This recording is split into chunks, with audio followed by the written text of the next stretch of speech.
Market లో invest చేసి మీ డబ్బులు డబుల్ చేసుకోవాలనుకుంటున్నారా? సుందరరామిరెడ్డి గారి లైవ్ సెమినార్ కి అటెండ్ అవ్వండి.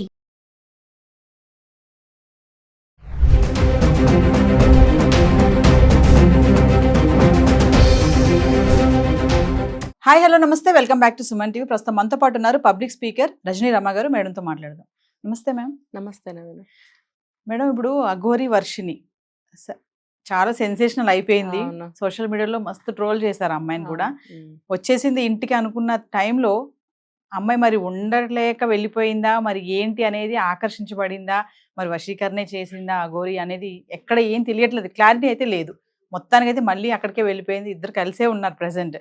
మరి మళ్ళీ పెళ్లి చేసుకోబోతున్నాం మేము, పెళ్లికి మిమ్మల్ని అందరినీ మళ్ళీ మీడియా కూడా మొత్తం అందరినీ పిలుస్తామని చెప్పి కూడా చాలా ఈజీగా చెప్పేస్తుంది ఆ అమ్మాయి మాటలు. ఎలాంటి మాటలు అంటే, ఒక భార్య భర్తకి ఎలా తోడుగా ఉంటుందో అలా నేను ఈ అఘోరి అమ్మకు తోడుగా ఉంటాను ప్రతి విషయంలో కూడా అని చెప్తుంది. మరి పెళ్ళి ఏంటి, అఘోరి అమ్మాయి ఏంటి, మరి భార్య ఏంటి, భర్త ఏంటి, అసలు ఏం జరుగుతుంది ఇదంతా అంటే ఒక్కసారి మరి. ఇప్పుడు ఇదంతా ఒక మాయలో పడింది అమ్మాయి. ఒక మాటలో చెప్పాలంటే మాయలో పడింది. మాయ అని అంటే అంటే కొంచెం ఆ అమ్మాయి ఆవేశపరురాల్లాగా కూడా మనకు అనిపిస్తుంది కదా. ఏ మాట చెప్పినా కూడా కొంచెం ఆవేశంగానే చెప్తుంది. తర్వాత మళ్ళీ తెలివితేటలు ప్రదర్శిస్తుంది. తెలివిగానే మాట్లాడుతుంది, ఆవేశంగా మాట్లాడుతుంది. ముందు చూపు అస్సలు లేదు అమ్మాయికి. అక్కడక్కడ చిన్న పిల్లలా కూడా మాట్లాడుతుంది, మళ్ళీ ఏమీ తెలియని అమ్మాయిలాగా కూడా మాట్లాడుతుంది. కొంచెం అమాయకంగా అంటే ఏంటంటే, మరి సోషల్ మీడియాలో కూడా వర్క్ చేసింది అమ్మాయి కొంతకాలం అని విన్నాం. మరి కొంచెం బయట ప్రపంచం కూడా తెలిసి ఉండాలి. మరి ఎందుకు ఇంత అజ్ఞానంగా అలాగా దిగిపోయింది అని అంటే, అతను ఏదో అట్రాక్ట్ చేశాడు, హిప్నటైజ్ చేశాడు. ఇప్పుడు వశీకరణ ఇవన్నీ అవ్వకపోవచ్చు, హిప్నాటిజం చేసి ఉండొచ్చు అని మనం అనుకున్నాం ఒక వీడియోలో కదా. మేబీ అది అయి ఉండొచ్చు. కాకపోయినా ఏంటంటే, ఎంత అతనికి మంత్రాలు తంత్రాలు రాకపోయినా, వశీకరణ అలాంటివి రాకపోయినా అందులో ఉన్నాడు కాబట్టి, ఆ సాధుత్వంలో ఆ అఘోరితత్వంలో ఉన్నాడు కాబట్టి, కొంచెం మాయ మాటలు ఎలా చెప్తే ఎలా అట్రాక్ట్ అయ్యి తనతో వస్తారు, లేకపోతే తన మాటలు నమ్మి అట్లీస్ట్ పూజలు చేయాలి, పిలిచి దక్షిణ ఇవ్వాలి, ఏదో ఒకటి భోజనం పెట్టాలి, పెట్రోల్ పోయించాలి, ఇలాంటి రిక్వైర్మెంట్స్ ఉన్నాయి కాబట్టి కొంచెము స్వీట్గా మన మాయ మాటలు చెప్పడము, నమ్మించడము, ఒప్పించడం లాంటి టాక్టిక్స్ తెలిసి ఉంటాయి. అవును. సో ఇలాంటి అజ్ఞానంలో ఉన్న ఒక అమ్మాయిని పడేయటం చాలా తేలిక. ఇప్పుడు ఈ అమ్మాయి ఇదంతా ఒక పక్కన పెడితే 23 సంవత్సరాలు అంటున్నారు. మరి తన కెరీర్ను కూడా సరిగ్గా ముందుకు తీసుకెళ్ళలేకపోతుంది. చదువు డిస్కంటిన్యూడ్, మళ్ళీ సోషల్ మీడియాలో వర్క్ చేస్తుంది, మళ్ళీ ఒక పక్కన సాధన చేస్తున్నాను వేరే అఘోరి తణుకు దగ్గర, అఘోరా దగ్గర అని ఒక పక్కన. అంటే ఆ అమ్మాయికి ఒక స్థిరత్వం లేదు. ఏది చేయాలి, ఏదో ఒక దాన్ని పట్టుకో. ఫస్ట్ నువ్వు ఎడ్యుకేషన్ కంప్లీట్ చేస్తే కనీసం నీకు డిగ్రీ అన్న వస్తుంది. తర్వాత నీకు ఇష్టమైన దారిలో నువ్వు ప్రయత్నం చెయ్యి. ఒక పక్కన సోషల్ మీడియాకిను నువ్వు చేస్తున్న సాధనకి ఏమన్నా సంబంధం ఉందా? నువ్వు ఇక్కడేమో సోషల్ మీడియాలో మంచిగా మేకప్ వేసుకొని నువ్వు అందరితో మాట్లాడవలసినటువంటి స్టేజ్ ఇది. అక్కడ సాధన అంటే ఏంటి, అన్నీ వదిలేసి అక్కడికి వెళ్ళి నువ్వు కూడా ఒక సాధువులాగా అక్కడ సాధన తీసుకోవాల్సిన, అన్ని త్యజించి అక్కడ నువ్వు సాధన చేసుకోవాల్సిన అవసరం ఉంది. మరి దేనికన్నా ఒకటి సంబంధం ఉందా? 3 చూడండి యాక్సెప్ట్స్. ఇక్కడ చదువు లేదు సరిగ్గా, ఒక పక్కన సోషల్ మీడియాలో నువ్వు వర్క్ చేస్తున్నావు, ఇంకో పక్కన సాధన. ఒకదానికి ఒకటి ఏమన్నా సంబంధం ఉందా? అట్లీస్ట్ నువ్వు ఫస్ట్ చదువన్నా కంప్లీట్ చేయాలి అని పెద్దవాళ్ళు చెప్తూనే ఉండుంటారు. అయితే మధ్యలో ఈ అఘోరి ఎంట్రీ వాళ్ళ ఇంట్లో, దానివల్ల ఇంకోటి వాళ్ళ పేరెంట్స్ కూడా, నాకు కూడా అక్కడక్కడ కొంచెం డౌట్ వచ్చింది. వాళ్ళు కూడా ఏదో ఆశ పర్లే, వాళ్ళు క్లారిటీ లేదు, వాళ్ళ లేదు. ఏంటంటే ఆ మదరు ఎంతసేపు మా అమ్మాయి మాకు కావాలి, మా అమ్మాయి మాకు కావాలి అంటే ఇంకేమీ ఆవిడ నిరూపించుకోలేకపోతున్నారు. ఇంకా ఏమని నిరూపించుకుంటారు? ఆ పిల్ల అన్నీ బట్టబయలు చేసి జరిగినవన్నీ చెప్తుంది. నువ్వే కదా వెళ్ళమన్నావు, నువ్వే కదా ఒప్పుకున్నావు, వాడు తాళి కడితే మా కోడలు అని మురిసిపోయే కోడలు. ఎవరు కోడలు? ఈ అమ్మాయి కూతురు కదా. అంటే ఆ అఘోరిని కోడలు అంటుందా? నీ కూతురు కొడుక ఏంటి అసలు ఇది? ఇప్పుడు మీరందరూ కూడా ఒక సామాన్యమైనటువంటి చక్కగా ఒక సంసారం చేసుకుని ఒక కుటుంబం. ఇతను చూస్తేనేమో అఘోరి దిగంబరుడు. మరి అతనితో అసలు మీరు ఎట్లా సహించగలిగారు? అతని ఉనికి కానీ, అతని యొక్క చేష్టలు కానీ, అతని సహాయం ఏదైతే డబ్బు అయితే ఇచ్చాడో దాన్ని కానీ అసలు ఇవన్నీ ఎలా యాక్సెప్ట్ చేయగలిగారు మీరు? ఆవిడ కూడా ఒక స్త్రీయే కదా. పోనీ ఆ భర్త ఒంట్లో బాగోని మనిషి, మరి కొడుకు ఉన్నాడు, ఇంకొక విష్ణు ఉన్నాడు, వీళ్ళందరూ కలిసి డబ్బుకి అట్రాక్ట్ అయ్యారు అనేది కామన్గా అందరూ చెప్తున్న విషయం నాకు కూడా అనిపించింది. అసలు అలాంటి సాధువులకి ఆ గోరీలు ఎవరన్నా దారమ్మట వెళ్తుంటే మనం ఏదో దక్షిణో ఫలమో తృణమో ఏదో ఇస్తూ ఉంటాము. అలాంటి వాళ్ళ దగ్గర నుంచి మనం డబ్బు తీసుకోవడం ఎంత దరిద్రంగా, ఎంత అసహ్యంగా ఉందో కదా! అంటే వాళ్ళే ఒకళ్ళ దగ్గర చేయి చాచి అడుక్కుంటూ ఉంటారు. వాళ్ళ దగ్గర మనం అడుక్కుంటున్నామా? దరిద్రమైన స్థితిలో లేమా మనం? ఏంటది ఆ దిగజారుడుతనం ఏంటి? మీరు కూడా సమాజంలో గౌరవంగా ఏదో పని చేసుకుంటున్నారు, సంపాదించుకుంటున్నారు, పిల్లల్ని చదివించుకుంటున్నారు కదా! మీకున్న దాంట్లోనే మీ పిల్లల్ని పైకి తీసుకురావాలి గానీ, అలాంటి వాళ్ళ దగ్గర చేయి చాచి డబ్బులు తీసుకోవడం ఏంటి? ఓకే. అతని అకౌంట్‌లో కోట్లున్నాయంటున్నారు. అది కూడా ప్రూవ్ చేస్తున్నారు. ఉంటే మాత్రం అటువంటి వ్యక్తిని మీరు దగ్గరకు రానిచ్చి డబ్బుందని చెప్పి ఆశపడి ఆ డబ్బు తీసుకుందాం అనుకున్నారా? మేబీ. ఇటు నుంచి చూస్తే అఘోరి కూడా ఈ అమ్మాయికి అట్రాక్ట్ అయ్యి పురాపరాల్లోకి వెళ్తే తను కూడా తణుకు అఘోర సాధువు దగ్గర ఏదో బ్లెస్సింగ్స్ తీసుకోవాలని చెప్పి వెళితే అక్కడ ఈ పిల్ల కనబడిందని, మంగళగిరి రోడ్డు మీద ఈ అఘోరి న్యూసెన్స్ చేస్తుంటే ఆ అమ్మాయి బెడ్షీట్ కప్పిందని మీడియా వాళ్ళందరి ముందే, మీడియా వాళ్ళు కూడా ఉన్నారు. ఇవన్నీ జరిగినప్పుడు ఎక్కడి నుంచి ఎక్కడికి కనెక్షన్ చూడండి అసలు. అక్కడ ఒకసారి చూశాడు, రోడ్డు మీద ఒకసారి చూశాడు, తర్వాత ఇంటికి తీసుకొచ్చారు, ఇంట్లో 2 రోజులు 3 రోజులు పెట్టుకున్నారు, కార్ రిపేర్ వచ్చింది అని చెప్పి ఇంటికి వచ్చి ఉన్నాడు. అక్కడ చూసిన తర్వాత మళ్ళీ మంగళగిరి వచ్చిన తర్వాత వీళ్ళింటికి వచ్చినప్పుడు కార్ రిపేర్ వచ్చిందని చెప్పి అక్కడ షెడ్లో పెట్టి వీళ్ళింట్లో ఉంటే అది నిజమని నాకైతే అనిపించట్లేదు. అక్కడ చూశాడు, అక్కడ అమ్మాయికి అట్రాక్ట్ అయ్యాడు, అందుకని వీళ్ళింట్లో పాగా వేయాలి, ఆ అమ్మాయితో ఇంకొంచెం స్నేహం పెంచుకోవాలి, ముందు పేరెంట్స్ని ఎవరైతే ఉన్నారో వాళ్ళని పడగొట్టుకోవాలి, అప్పుడు కదా మనకి ఎంట్రీ వస్తుంది. అలా ఆ ప్లాన్తో వీడు ఆ కారు అక్కడ పెట్టొచ్చాడా అనేది నాకు అనిపిస్తుంది. లేకపోతే అంతా నా సినిమా కదా ఇదేమన్నా కరెక్ట్గా అలాగే జరగడానికి.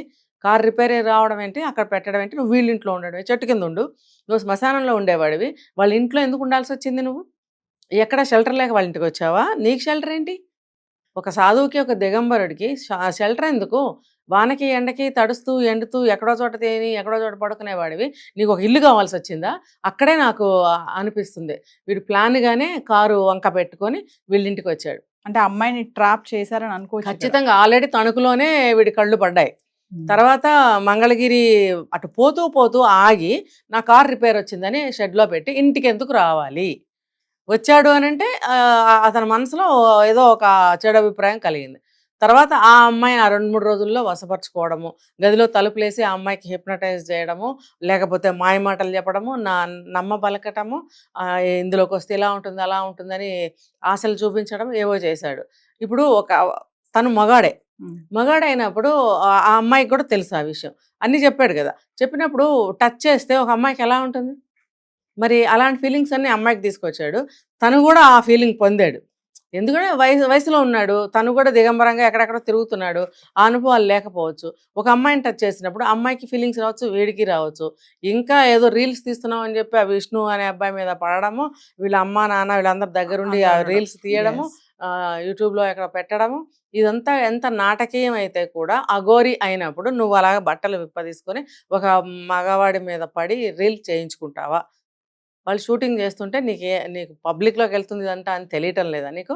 అంటే ఇదంతా కూడా అతను ఇష్టపూర్వకంగానే కావాలనే చేస్తున్నాడు ఈ అఘోరి.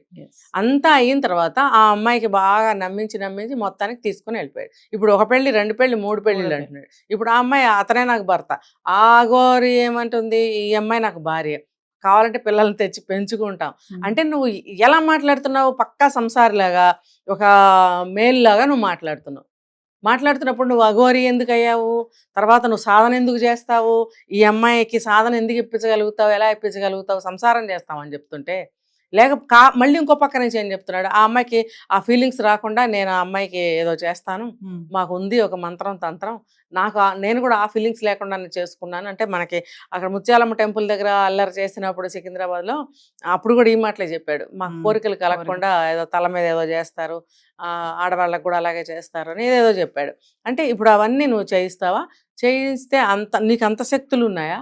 అంత శక్తులు ఉంటే మరి ముందు నుంచి ఉండాలిగా నీకు అమ్మాయి దగ్గర. ముందు నుంచి ఈ వేషాలన్నీ వేసి ఇప్పుడు ఆ అమ్మాయిని ఫీలింగ్స్ తీసుకొచ్చి, నా భార్య అనే ఫీలింగ్ తీసుకొచ్చి, ఇప్పుడు నువ్వు అక్కడికి వెళ్ళి నువ్వు ఇది చేస్తావా, ఈ మంత్రం వేస్తావా? అప్పుడు ఆ అమ్మాయి ఉండగలుగుతుందా? ఖచ్చితంగా అప్పుడు మళ్ళీ జంప్ అయి మళ్ళీ అమ్మగారింటికి వచ్చేస్తుంది, గ్యారంటీగా వస్తుంది.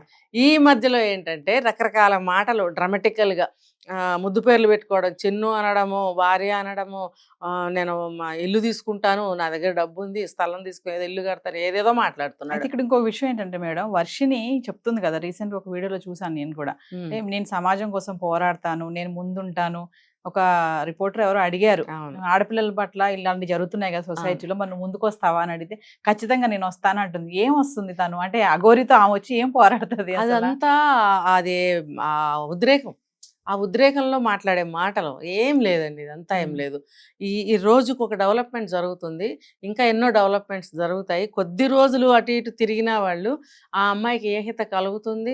మళ్ళీ ఇప్పుడు చూడండి, మొన్న ఒక గుజరాత్ నుంచి వచ్చినప్పుడు హైదరాబాద్లో స్టే చేసినప్పుడు మీడియా వెళ్ళి మాట్లాడినప్పుడు ఎంత బుద్ధిగా ఒప్పుకుంది. నెంబర్ 1 ఛానల్ వాళ్ళు చేశారు, ఒక అబ్బాయి చేసినప్పుడు ఒక సొంత అన్నలాగా అర్ధరాత్రి 2ంటికి నిద్ర ఆహారాలు మానుకుని కూర్చుని ఆ అమ్మాయికి ఎంత ఇదిగానో చెప్తే సరే సరే అంది. ఇప్పుడు మళ్ళీ ఇంటికి తీసుకెళ్ళి దింపిన తర్వాత ఎవరో కామెంట్లో కూడా పెట్టారు, ఈ అమ్మ మళ్ళీ వెళ్ళిపోతుంది, జంప్ అయిపోతుంది. నిజంగా అలాగే చేసింది. ఖచ్చితంగా అక్కడ అన్ని మాటలు విని ఒప్పుకుని ఇంటికి వెళ్ళి మళ్ళీ జంప్ అయి వెళ్ళిపోయిందంటే ఈ అమ్మాయి మనస్తత్వం స్థిరత్వం లేని మనస్తత్వం. అంటే తనకేం కావాలో తనకి తెలీదు. గాలి ఎటు వీస్తే అటు వెళ్ళిపోయే మనస్తత్వం. ఇంకా అంత పరిపక్వత చెందిన వయసుకి కూడా ఇంకా రాలేదు. ఈ రోజుల్లో 23 ఏంటి 30 వచ్చినా కూడా జ్ఞానం రావట్లేదు. మరి ఈ అమ్మాయి తల్లిదండ్రుల చాటున పెరిగిన అమ్మాయి, విజయవాడలోనే ఉండి అక్కడ చదువుకుని అక్కడే ఉంటున్న అమ్మాయి కాబట్టి బయట ప్రపంచానికి కూడా అంత తెలియదు అమ్మాయికి. కాబట్టి ఈ పరిణామం చూద్దాం మనము. మళ్ళీ ఆ అమ్మాయి ఏదో రోజు వెనక్కి తిరిగి తనే వస్తుంది చూడండి. ఈ అఘోరి ఇల్లు కట్టడం ఏంటో, సంసారం చేయడం ఏంటో, పిల్లల్ని పెంచుకోవడం ఏంటో, సాధన ఇప్పించడం ఏంటో, మరి ఆ అమ్మాయికి షాపింగ్ చేయిస్తాడట, ఆ అమ్మాయికి కావాల్సిన అన్ని ఇస్తాడట. చూద్దాం, చూడాలి మేడం అఘోరి వర్షిని కదా మరి ఎక్కడ వరకు వెళ్తుందో. మరి నేను చెప్పేది ఏంటంటే, ఒక అమ్మాయి అయినా అబ్బాయి అయినా సరే ఇంటి గౌరవాన్ని కాపాడాలి. ఇంటి గౌరవం నువ్వు తీసేసావు, అక్కడ వరకే పోయిందా? మొత్తం ప్రపంచం మొత్తానికి తెలిసింది. ప్రపంచవ్యాప్తంగా తన ఇంటి పరువుని తీసింది ఈ పిల్ల. సరే, నీ మనస్తత్వం ఇలా తయారైంది, తల్లిదండ్రుల కన్నీళ్లు చూసో, తల్లిదండ్రుల స్థితిగతులు చూసో నువ్వు లొంగలేకపోతున్నావా? ఇటు పక్క నుంచి ఆలోచిస్తే 23 ఏళ్ల వయసుకి ఈ విషయం ఆలోచించవచ్చు.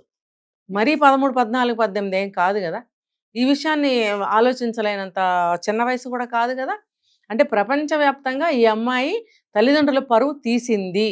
ఇప్పుడు ఆ తల్లిదండ్రులు పరువు పోయి ఏ మూలకెళ్ళిన వాళ్ళని గుర్తుపడతారండి ఎవరైనా. ఈ పిల్లని గుర్తుపడతారు పక్కన పెడితే. వాళ్ళు కూడా పాపం తెల్లవారులే ఆ అమ్మాయి హిమాలయాలకు వెళ్ళిపోయింది అనుకుందాం, ఎక్కడికో వెళ్ళిపోయింది అనుకుందాం, వీళ్ళు అక్కడే తిరగాలి కదా. లేచిన దగ్గర నుంచి ఇప్పుడు బంధువులు కూడా పాపం ఎన్నో అడుగుతున్నారట. చుట్టుపక్కల వాళ్ళు కూడా హేళనగా అటు తిరిగి నవ్వుకోవడమో, ఒక మాట అనడమో చేయరా అండి? వాళ్ళు ఎన్ని ఎదుర్కోవాలి రేపటి నుంచి. మరి ఈ అమ్మాయి ఎంత తప్పు పని చేసిందో చూడండి. Thank you.